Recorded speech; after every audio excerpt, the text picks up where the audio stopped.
Hello, നമുക്കിന്ന് ഒരു crunchy salad ഉണ്ടാക്കിയാലോ? ഇത് അറബ്സിന്റെ ഇടയിൽ വളരെ പോപ്പുലർ ആണ്. ഇതിനായിട്ട് നമുക്ക് വേണ്ട കുറച്ച് വെജിറ്റബിൾസ് ഉണ്ട്. അത് ഞാൻ ക്യാപ്ഷനിൽ ആഡ് ചെയ്യാം. ഇതിന്റെ മെയിൻ ഇൻഗ്രീഡിയൻറ്റ് പറയുന്നത് ഹുബൂസ് ആണ്. അത് നമുക്ക് ഇതുപോലെ കട്ട് ചെയ്തിട്ട് എന്നിട്ട് ഇത് നിങ്ങൾക്ക് എയർ ഫ്രയറിൽ എടുത്തിട്ട് ഒന്ന് ഫ്രൈ ചെയ്തെടുക്കാം. അല്ലെങ്കിൽ ഓയിലിൽ നമുക്ക് ഇതൊന്ന് ഫ്രൈ ചെയ്തെടുത്താലും മതി. നമ്മുടെ വെജിറ്റബിൾസിൽ നമുക്ക് കുറച്ച് ലെമൺ ജ്യൂസ് ആഡ് ചെയ്യാം. കൂടെ തന്നെ കുറച്ച് ഒലിവ് ഓയിൽ, അതുപോലെ പൊമഗ്രാനൈറ്റ് മൊലാസസ് പറയും. അതും ഓപ്ഷണൽ ആണ്, പക്ഷെ അതൊരു സെസ്റ്റി ഫ്ലേവർ കൊടുക്കും, നല്ലൊരു ടേസ്റ്റ് കൊടുക്കും. പിന്നെ സുമക്ക് പറയുന്ന ഒരു റെഡ് കളർ സ്പൈസ് ഉണ്ട്.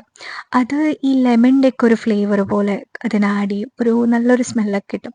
അതും ഇതിനകത്ത് ആഡ് ചെയ്യാം. ഇതെല്ലാം ഇട്ടിട്ടൊന്ന് ഇളക്കി കൊടുത്തതിന് ശേഷം നമുക്ക് നമ്മുടെ ഫ്രൈഡ് ഹുബൂസോ ഇട്ടിട്ട് കുറച്ചും കൂടി ആ ഡ്രസ്സിങ്സ് ഇല്ലേ, സെയിം ഡ്രസ്സിങ്സ് ഒന്ന് ജസ്റ്റ് മേലെ നമുക്കൊന്ന് ഡ്രിസിൽ ചെയ്ത് കൊടുക്കാം. ഈ സാലഡ് കണ്ടപ്പോഴേ വളരെ എളുപ്പമാണെന്ന് മനസ്സിലായില്ലേ? ക്രഞ്ചി സാലഡ് ട്രൈ ചെയ്തതിന് ശേഷം നിങ്ങൾ തീർച്ചയായിട്ടും കമൻറ്റ് ചെയ്യുക. വീഡിയോ ഇഷ്ടമായെങ്കിൽ ലൈക്ക് ചെയ്യുക. ഇത് മുന്നേ കഴിച്ചിട്ടുള്ളവർ കമൻറ്റ് ചെയ്യുക നിങ്ങളുടെ ഒപ്പീനിയൻ. ബൈ.